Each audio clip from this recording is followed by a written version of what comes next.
Bom, gente, 12 horas e 44 minutinhos desta quinta-feira, 14 de fevereiro. Nós estamos aqui ao vivo e na sala de visitas de hoje, a presença do presidente da Associação Atlética Flamengo, Edson Davi Filho. Edson, boa tarde mais uma vez, né?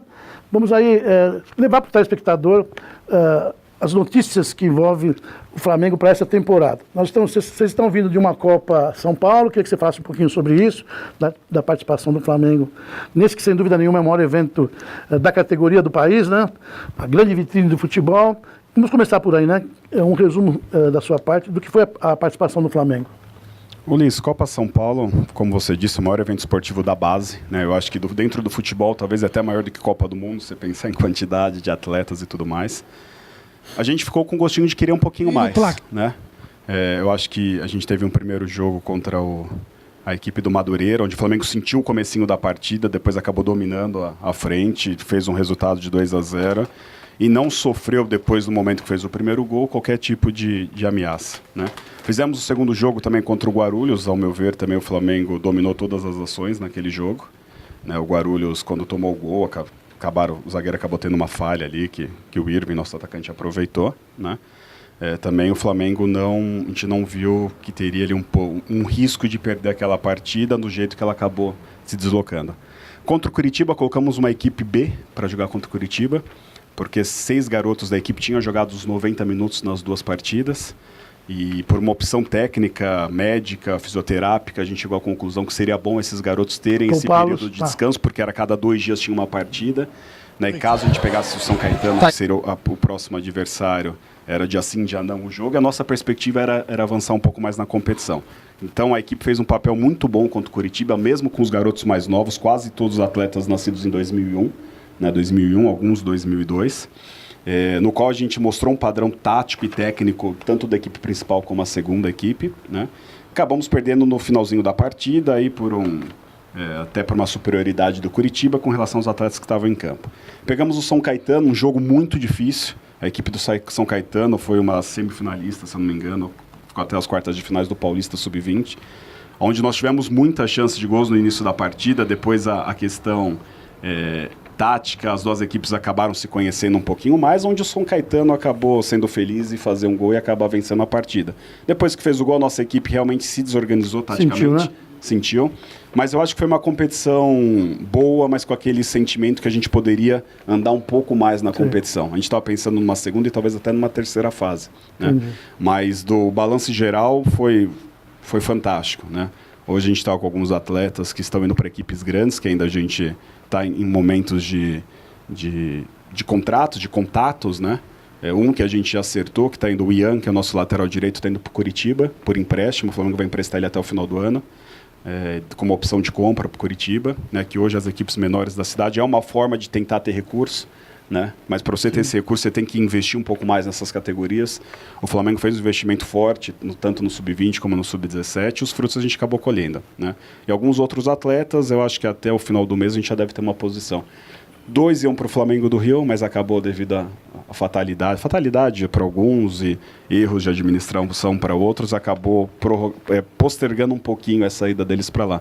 Mas também está bem encaminhado de já a gente acertar alguma coisa. Eu vou passar a palavra para os nossos companheiros de trabalho, mas antes disso, antes da gente conversar aí com o Tassi, com o Juliano, deixa eu fazer uma pergunta até de caráter pessoal, né? Eu passei um período da minha vida profissional também pelo Flamengo, eu sei o quanto é difícil. O que te vitamina, né, para você estar à frente dessa agremiação? Sabemos das dificuldades. Acho que se não fosse você estar à frente disso, não sei se teríamos aí um outro nome que quisesse carregar isso. Tamanhas são as dificuldades, Edson. Eu sei, tu falo isso de cátedra, né?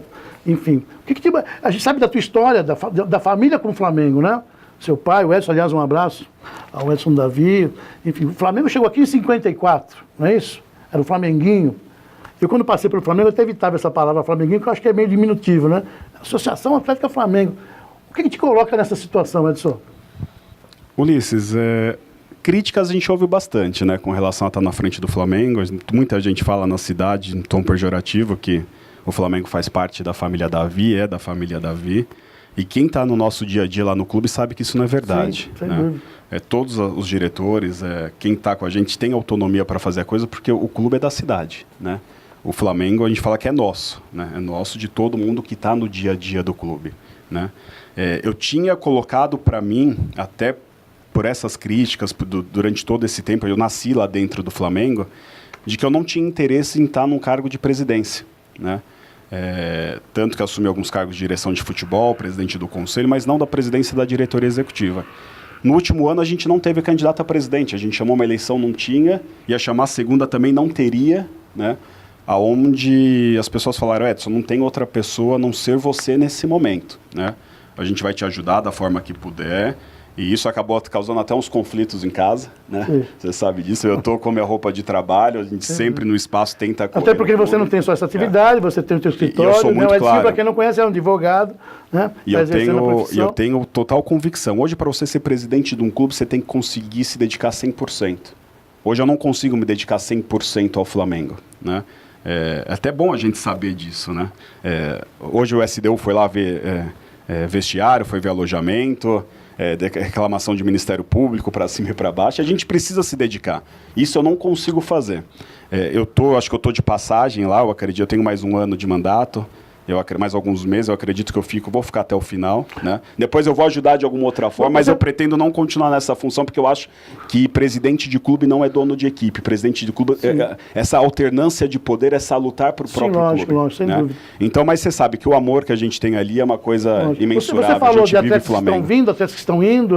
Você tem um pessoal que cuida para você disso, diretores que cuidam de contratações, e de colocar atletas no mercado de trabalho, enfim, negociação com outros clubes. Você tem essa pessoa? Hoje nós temos lá pelo menos umas 6 pessoas que vivem o dia a dia do clube, né? Diariamente a gente tem 2 ou 3 que são pessoas que estão lá, que é o Wellington, que é o seu Jurandir, que cuida de toda a parte de manutenção. Eu tenho o Caio Soler, que hoje é meu diretor de futebol, que chegou no clube e me ajuda demais no dia a dia, nessa divisão de responsabilidade, que a gente sabe que a responsabilidade é o final do mês, é mais fácil falar, né? Tá faltando aqui, um pega daqui, outro pega dali. Hoje eu trouxe o Adilson também, que é uma pessoa voluntária dentro do clube. Então a gente tem um grupo de umas 6, 7 pessoas que está na frente do clube e que vive aquilo lá, né? Perfeito. Então, cada um na sua atribuição, e eu sempre falo para eles, Ulisses, se você fosse o presidente do Flamengo, você faria isso que você está me perguntando? Faria. Então faz. Né? Eu acho que a gente não pode tentar ter o poder concentrado na nossa mão, porque eu volto a dizer, ninguém é dono daquilo. Sim. Né? Aquilo tem uma história, a família Davi realmente está ali há muito tempo, né? Mas não está ali por oportunismo, né? Está ali porque gosta e porque ama aquilo que faz. Mesmo né? que seu pai jogou no Flamengo. Foi jogador do clube, né? Desde foi 7 vezes campeão amador da cidade, como jogador do clube, tem um título na presidência, mas eu falo... Tem que andar, né? Alternância de poder, eu acho que em todo local é muito importante.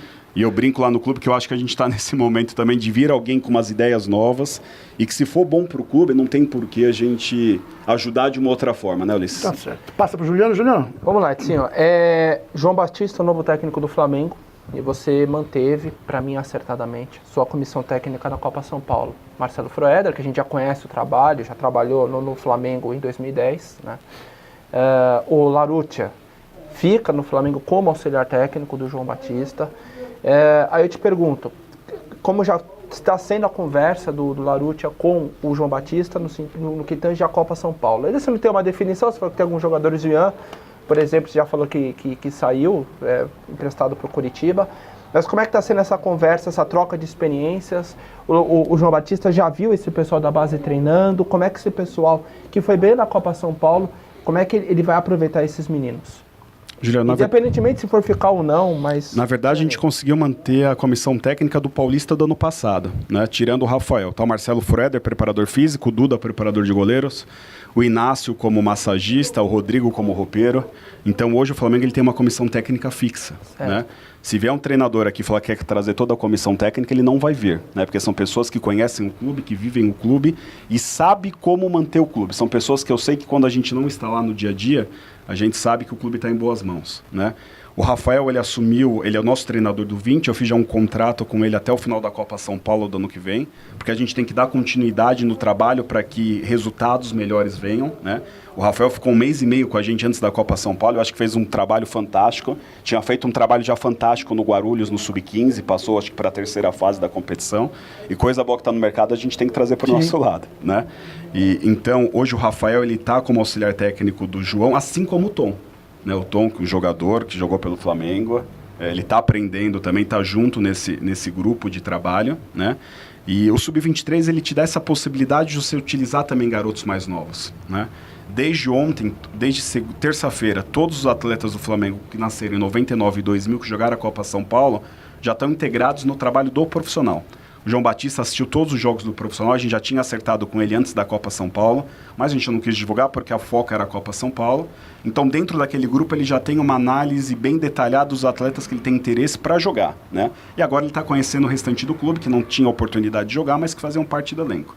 Então, essa transição de sub-20 para profissional, ainda mais hoje na 4ª divisão de São Paulo, ela é fundamental. Porque os atletas que jogaram a base no ano passado, Ulisses, eles não entram na lista dos 25 atletas que a competição permite. Entendi. Então, a hora que eu colocar um garoto desse, ele não entra nessa lista. Entendi. Então, essa ligação é muito importante, né? Então, isso é uma das coisas que eu acho que eu consegui fazer com que o Flamengo avançasse um pouco, essa interligação entre as categorias de base e o profissional. Tá certo. Oswaldo Tassi. Muito bem.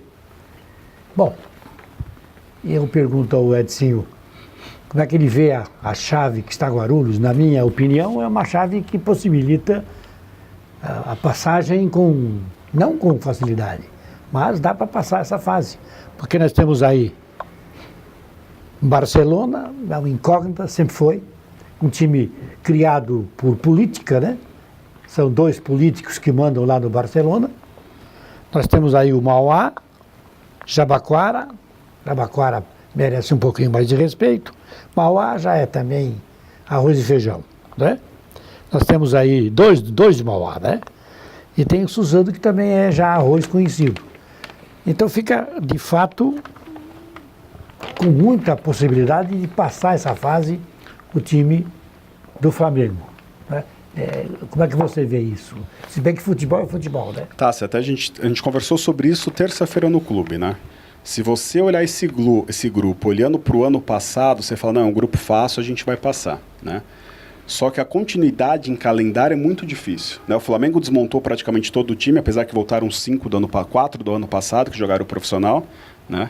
E então também a gente renovou todo o grupo. A gente não sabe se daqui a pouco o Mauaense, que ano passado fez uma campanha razoável, trouxe um investidor e está com jogadores, né? Até Esse então, ciclo é muito, né? São 25 atletas que vêm e voltam, né? E realmente a gente chegou a essa conclusão. A gente não pode usar como parâmetro o passado desses clubes, né? Até porque a gente do Flamengo, a gente São quantos atletas inscritos? 25? São 25 e mais a base livre. Tá. Então é difícil a gente ter um parâmetro, porque a gente não sabe o que esses clubes vão fazer para esse ano, né? E o Flamengo está tendo muita dificuldade. Pela história. Pela história, se for pela história... Né? Mas é que infelizmente história não... né? União Mogi há 2 anos foi para a semifinal para subir para a Série A3 e ano passado fez uma campanha que não passou da primeira fase. Disse que teve um sonho, antes de quando a gente começou eu fiquei contente com o sonho dele. Eu tive um sonho aqui que o Flamengo esse ano é campeão. Vai ser campeão. Que bom. Sonho bom. Mas em termos de distância, isso facilita. A distância é fantástica, né? Pra gente isso é... O ano passado foram 2 viagens para São José dos Campos. Apesar que a gente tem Santos também, mas mesmo essa região toda, ela é mais vantajosa. Para Santos que para Jundiaí, né? Sim, Quantas equipes totalizaram? São 7 no nosso grupo. No grupo sim, mas no total... 42? 42 equipes. Aliás, eu queria levantar uma questão seguinte, Edinho. Nós tivemos o arbitral no último dia 29 de janeiro e nós tivemos uma questão ano passado em relação ao Guarujá, que no meio da competição o Guarujá saiu do campeonato. E isso quase complica a vida do Flamengo. Porque o Guarujá era do grupo que o Flamengo brigava direto, né? Ou seja, o L-Sport conseguiu pontos sem jogar. E outras equipes também. Foi conversado isso no arbitral para esse ano, evitar esse tipo de situação? Foi conversado na seguinte hipótese. No último campeonato, a gente teve o índice técnico de classificação do 4º colocado, né? Que o Flamengo entrou em 4º colocado no grupo, mas se você pegar, acho que no geral era o 10º, né? Estava muito próximo do Guarulhos. E com relação a isso, o que ficou definido? Não tem índice técnico esse ano, né? Então tem um grupo, acho que se eu não me engano, tem um grupo que tem 6 equipes, né? Tem E o o do grupo Flamengo tem 7. Independente do grupo, onde fosse cair, se classificassem os 4 primeiros colocados, né? Para que esse índice técnico não tivesse esse problema, né? Você vê, na última rodada, o Paulista de Jundiaí jogou contra o Atlético Mogi. O Atlético Mogi deu WO. Do WO. Se o Paulista precisasse ganhar de 5 gols de diferença, não classificaria. Entendeu, Liz? Então, isso que a gente tem pedido muito na federação, essa profissionalização do futebol como um todo. A gente sabe das dificuldades, né? Essa fase regional, na primeira, eu acho que é importante. Na segunda, o Flamengo foi um dos poucos clubes que foi contrário à nova regionalização. Por quê? Uma equipe, para entrar numa competição, ela tem que saber os custos. Né? Se ela não estiver preparada para os custos, é melhor ela não disputar para que não ocorra isso. Né? Só que a federação ela acabou fazendo a segunda fase também regionalizada. Né? Então, com relação à distância, é muito bom. Agora, com relação aos clubes, é difícil porque fica uma incógnita. Você pegar como passado, a gente está tranquilo, mas dentro de campo é complicado. Eu acho que o maior adversário seria o Guarulhos, né? O Guarulhos fez uma belíssima equipe ano passado. Né? Eu acredito que o trabalho tem sido feito de uma maneira muito boa. São duas que E vai ser uma nossa... A outra fase. Se classificam 4. A outra fase. E eu acho que vai ser de novo uma pedrinha. Nós temos, deixa eu só mostrar. 41, então eu tinha dito 42, são 41 equipes. Ô, a produção está no ponto aí. Vamos mostrar, já temos aí a primeira rodada, né? Então, o primeiro turno da fase 1. Nós temos então grupo 6, Flamengo e Mauá, né? Jogando então no dia 7 de abril às 10 horas. Barcelona enfrentando Guarulhos também no dia 7 de abril às 10 horas, jogando fora, né? É isso aí. Então, Flamengo, Mauá e Barcelona e Guarulhos, as duas equipes jogam então no dia 7. São equipes que formam aí o grupo 6. Legal. Legal, produção. Está aí o grupo 6, né? Já falamos sobre isso. Uma questão que eu queria colocar, Ulisses, se você me permite, é a seguinte. À vontade. Né? O Flamengo, ano passado, jogou sábado à tarde. Né?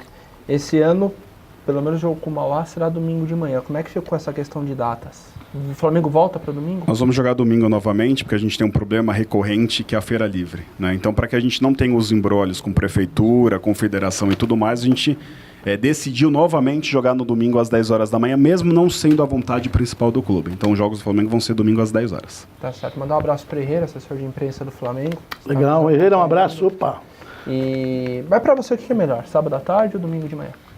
Eu tenho torcedor que adora sábado à tarde, eu tenho torcedor que adora domingo de manhã. O nosso torcedor, que é aquele que é mais tranquilo, que tem uma vida recatada, ele gosta, ele gosta no domingo. O clássico vai ser no domingo. Vai ser no domingo, isso obrigatoriamente. Agora, aquele nosso torcedor que gosta de sair no sábado à noite, ele quer me matar porque o jogo é domingo de manhã, que ele não consegue acordar para o jogo. Existe até uma situação, que o Flamengo está mais confortável, Ulisses, eu digo por quê?